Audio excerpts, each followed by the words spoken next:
Today we will be going over the pelvic floor anatomy and kind of the different muscles and the organs that make it up. So I have a 3D model here that we'll kind of use to go over. So first of all, the functions of the pelvic floor are to support and stabilize the pelvic organs, control kind of bowel and bladder continence through sphincter function, support sexual function, as well as act as a sympathetic sump pump to kind of move that fluid up with intra-abdominal pressure.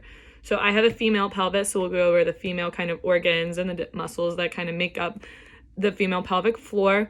So first of all, we'll start with picturing the pelvic floor as kind of just a bowl, just like this. So we'll start with the most superficial layer, which is kind of what's on like the outside almost. So first of all, if you see this, so this would be the vagina and this is the anus up here. So the muscles we have are the bulbocavernous here, which this is going to kind of help with the vaginal closure and compress a vestibular gland, and that kind of helps like during erection. And then around it you have the ischio-cavernous here, which is also going to maintain erection of the clitoris. You have the superficial transverse perineum here, and then these are just kind of going to be like support an attachment site called the perineal body, where all the muscles kind of come together.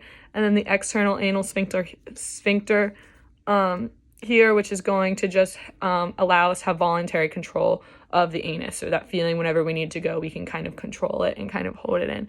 So this kind of wraps around, this is the vagina here. So if we take off this layer to our second layer, this is kind of the urogenital diaphragm, or like the perineal membrane. And this is kind of help support our organs, just kind of like a hammock.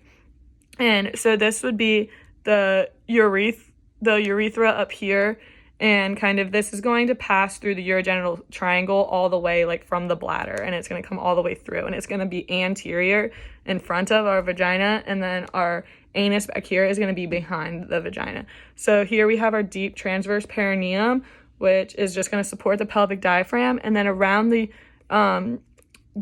urethra you have your compressor urethra, which is going to kind of help kind of that closure of the urethra. And then in females we have the urethrovaginal muscle, which goes around the compressor urethra, which is also going to help with urethral and vaginal closure.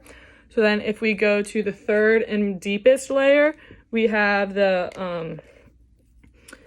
it's called the levator ani, and this is basically going to form like the muscles that kind of support our organs, and it's going to kind of make like a sling, if you can kind of tell. So for reference, this pink here is the vagina and this is the rectum. So I'm going to take out the vagina for now, and then the black is kind of our reference point. So around the anus you have your puborectalis, which can be voluntarily activated whenever you're squeezing, whenever you have to go. And then you have the pubococcygeus, and then kind of beside that you have your iliococcygeus here, and then your coccygeus up here, which isn't part of the levator ani, just the first three muscles are. But all of these are going to help support the rectum and the upper vagina and the uterus. And then on the sides of it here, you have the arcus tendinous fascia of the pelvis, and these are going to be attachment sites for the levator ani.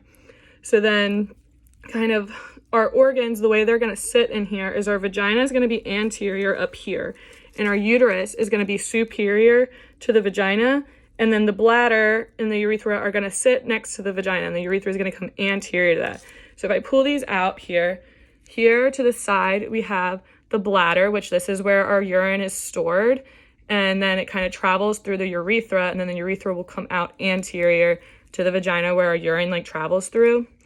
And then up here is the uterus, and then we're missing an ovary. So here's the uterus, which is going to connect to the vagina, and then you have your ovaries are these blue ones out here, and these are where kind of the eggs are produced and kind of stored, and they travel through right here, the fallopian tubes, to the uterus, and then a fertilized egg will be implanted in the uterus, and this is where a fetus can grow.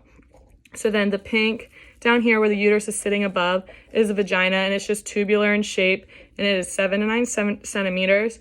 And then kind of then back here, so this would sit anterior like I said, and then posterior here is the rectum.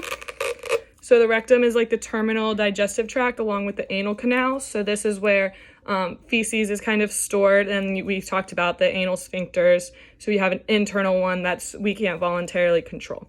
So these are the parts. Sorry, the organs are a little hard to tell what they are, but these are the different parts of a female pelvic floor.